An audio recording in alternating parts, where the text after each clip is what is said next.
Well, Mike, a 2-0 win today away at Dulwich Hamlet.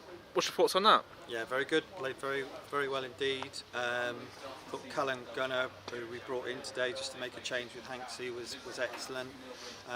Him and Luke Russ really sort of ran the show in midfield, where they're quite strong in midfield. So looking at all the videos of the last sort of 3 days, it was pleasing that we sort of dominated in those areas really. Obviously, no win on the road following that FA Cup game against Ebbsfleet. How delighted are you so far with the team's performance? Yeah, we're pleased. We can always do better. We know that as well, and the lads know that. It just gives us a little bit more confidence, because if we are aspiring to be a top 10 team, then those are the sort of days we've got to come in and get a result. And it isn't always going to go smooth, and we're going to have a few defeats along the way. But if we keep playing like that, and we show that effort and that determination, you've got the little bits of quality from Sterney, a bit of quality from Manny now as well in the team.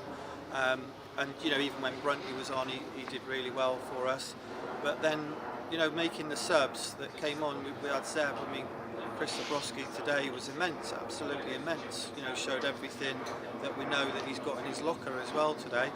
And then even giving some minutes to Kieran from Bristol Rovers coming on, he was fantastic as well. So it's pleasing because we're putting in the performance and getting results as well. So that's very, very pleasing.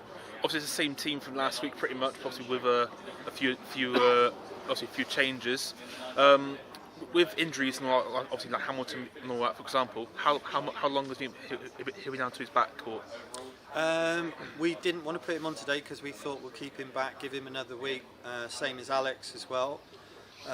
So didn't really want to put Hanksy on because he had a bit of a tight hamstring last week.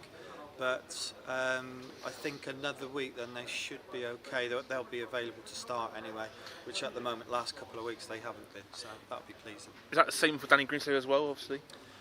No, Danny's had the injection on his groin about 6-7 days away, so he's still 3 or 4 days away from starting to train with us, and then he's going to be a good sort of 3 or 4 weeks, I would have thought. Okay.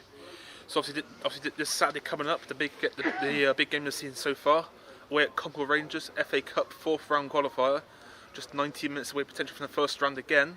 What's your thoughts? What's your preview of that game next Saturday? Yeah, well, they're all big games, and I'd probably argue that the Hungerford game was just as big as what this FA Cup game is, because the league is obviously very important to us. It's important to the club, but it's a nice distraction because obviously there's some money available as well, which everybody needs. That puts a little bit more of an edge on it, but as glamorous as the FA Cup is, it's nice while we're in it, but it's soon over and done with when you're out of it. And so it'd be lovely to go there and put up a good performance like we have today, but we'll wait and see. Cheers, Mike. Thank you very much. Thanks. Thank you.